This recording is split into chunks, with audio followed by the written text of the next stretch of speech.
Ageism एक ऐसी चीज़ है जो हमारी सोसाइटी में बहुत डिबेटेबल होती है। बेसिकली एजिज्म होता क्या है कि हम किसी को भी एज की बेसिस पे डिस्क्रिमिनेट करें, उनको डिफरेंटली ट्रीट करना शुरू कर दें, राइट। हमारे पास बहुत से इस तरह के केसेस आते हैं जिसमें फीमेल्स और मेल्स दोनों यही प्रॉब्लम लेके आ रहे होते हैं कि या तो वो सोसाइटी से कनेक्टेड फील नहीं करते, या वो रेलिवेंट फील नहीं करते, या they have started feeling very useless of the fact कि probably they are 50 years old and they are not of working, या तो वो रिटायर हो गए हैं and they are of no use for the family. देखें, age is basically just a number. आप किस तरह से अपने आप को एक्सेप्ट करते हैं, या आपका पर्सपेक्टिव क्या है अपनी उम्र को लेके, वो बहुत मैटर करता है। अगर आपने एक्सेप्ट कर लिया है कि इट्स ओके, मैं रिटायर हो गया हूँ, सो इट्स ओके, कोई बात नहीं, ज़िंदगी ख़त्म नहीं हो जाती, ठीक है, तो आपने आगे क्या करना है। अगर आपको स्ट्रेस हो रहा है, इस वजह से आप जहनी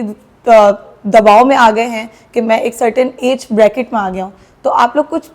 जैसे देखिए, हम यंग को भी यही बोलते हैं, यूथ को भी यही बोलते हैं कि आप एक्सरसाइज कीजिए, आप पॉजिटिव चीज़ों में खुद को इन्वेस्ट कीजिए। तो even if you are hitting any number of the edge, be it 40, 20, 30 और 70, आपने एक्सरसाइज करते रहनी है, आपने पॉजिटिव रहना है, आपने अपने लव्ड वंस के साथ ज़्यादा से ज़्यादा टाइम स्पेंड करना है, आपने उन चीज़ों को अपने पे हावी नहीं होने देना जहनी तौर पे जो society has something to say about you. अगर आप खुद अंदर से पॉजिटिव रहेंगे, आपको पता है मैंने जो किया है I am okay with it, मुझे कोई रिग्रेट्स नहीं है, तो नोबडी, कोई भी आपकी सोच को अफेक्ट नहीं कर सकता। So just be positive, keep exercising और हेल्दी सोचिए और हेल्दी रहिए।